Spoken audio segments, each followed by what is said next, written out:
kulanti wacan oo wanaagsan daawadayaal ku soo dhawaada barnaamij gaar ah oo aanu idinka soo diyaarinay mashruuca wax soo saarka qamadinka ee waraabka galbeedka Guday.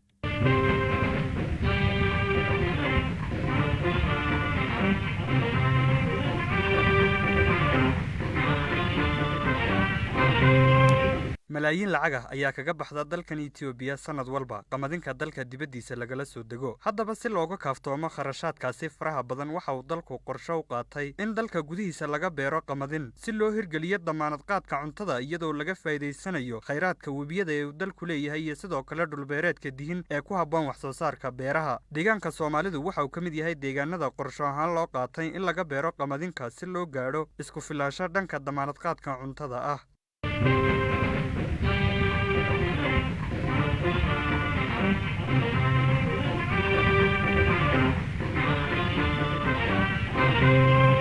malaayiin lacag ah ayaa kaga baxda dalkan Itoobiya sanad walba qamadinka dalka dibadiisa lagala soo dego. Haddaba si looga kaaftoomo kharashaadkaasi faraha badan waxa uu dalku qorshe u qaatay in dalka gudihiisa laga beero qamadin si loo hirgeliyo damaanad qaadka cuntada iyadoo laga faa'iideysanayo kheyraadka webiyada ee uu dalku leeyahay iyo sidoo kale dhulbeereedka dihin ee ku habboon wax soo saarka beeraha. Deegaanka Soomaalidu waxa uu ka mid yahay deegaanada qorshe ahaan loo qaatay in laga beero qamadinka si loo gaadho isku filaansho dhanka damaanad qaadka cuntada ah. tijaabaha isla markaana natiijo wax ku ah laga gaaray. mashruuca qamadigu waa mashruuc ay dawladdu ay 100% fangareynayso iska kaashanayaan xafiiska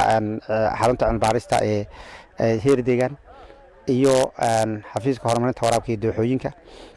500 hektar waxay daba socotay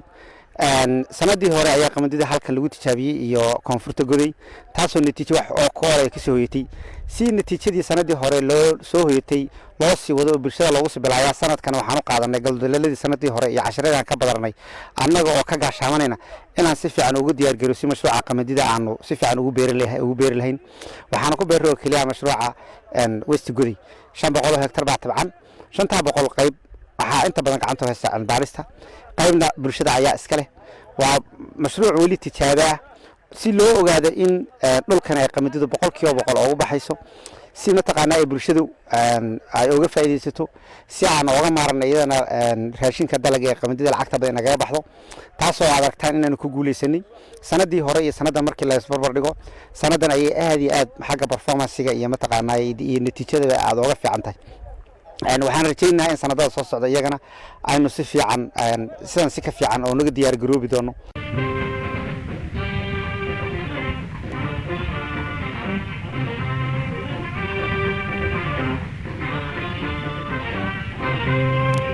dhankooda beeralayda ka agdhow mashruucani waraabka galbeedka Guday ayaa sheegay inay ka faa'iideysteen mashruuca isla markaana ay hadda kadib ku dhiirinayaan inay beertaan qamadinka. mashruucan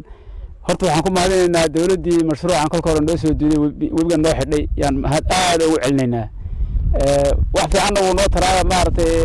waan abuuranaa abaartan kaga baxnaa masagaan ka helaa balbaan ka helaa doog baan ka helaa wax abaar oo ognahay ma jirto aad iyo aad baan fiicannaa. ilaahay waan ku mahadinaynaa iyo dawladana noo soo diiday webiga noo qabatay ayaan mahad kaga sheeganaynaa. waxaan ku hameynaa annagu haddaan shacabkii beeralayda aan nahay qamadiga maanta nala tusay abuurkeeda markaan aqoontii qaadanay inaan beerano aad baan uga hamisanahay waxna ka soo saaro naloo baxay gobol kale oo nalaha mashruuc ah inuu noo baxsado wixii aan ka soo saarno meeshaas aad baan uga hameynaa waana fiicanta waan aragnaa maanta ma noogu horeysa qamadiga hadda koor maartay ma arki jirin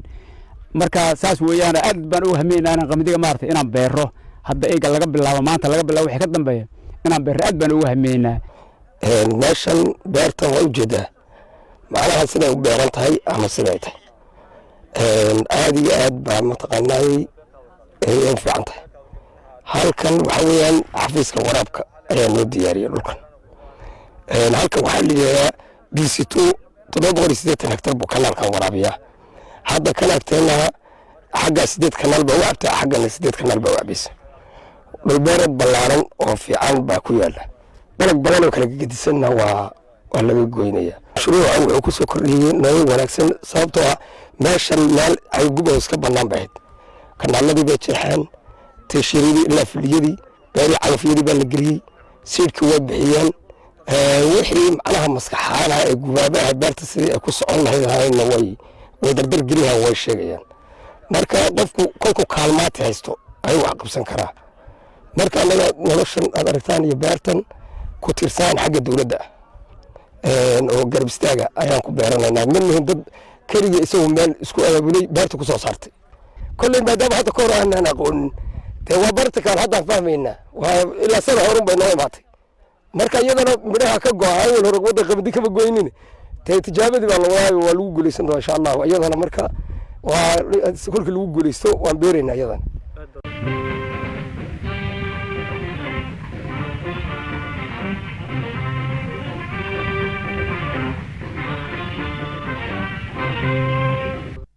dhankiisa agaasinka waaxda dalagga ee xafiiska cilmi baadhista ee deegaanka Soomaalida Cabdi Xuseen Maydhane ayaa tilmaamay in qamadinkan laga beeray dhulka lowlandiga ah ama joogiisu hooseeyo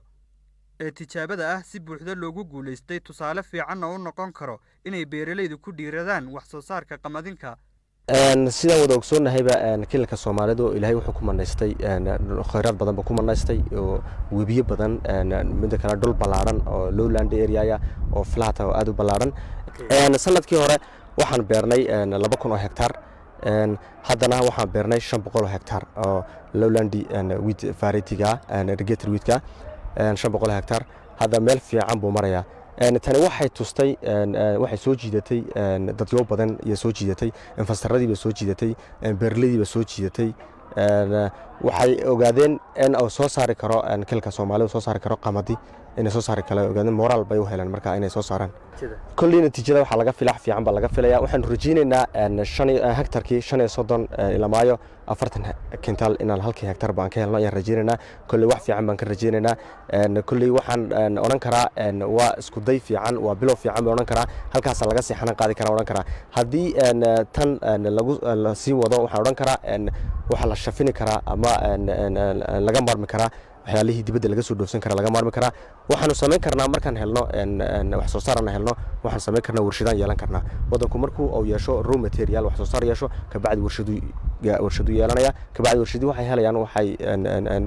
raw input bay helayaan marka waxa laga maarmaya xitaa daqiiqdii ama burkii dibadda laga soo dhoofsanay waa laga maarmaya waxaan oran karaa hadii hawshan la darder galiyo oo la sii wado xagga laga sii wado waxaan oran karaa even iska daa Somali region iska daaya Ethiopia dhanba ku filnaan karaan oran karnaa hadii xagga laga sii wado oo laga sii ambaqaado isku soo wada duuba waxa la sheegay in si buuxda loogu guuleystay tijaabada inuu dhulka joogiisu hooseeyo uu ka bixi karo qamadinku isla markaana muddo kooban gudaheed lagaga kaaftoomi doono qamadinka dalka dibadiisa lagala soo dago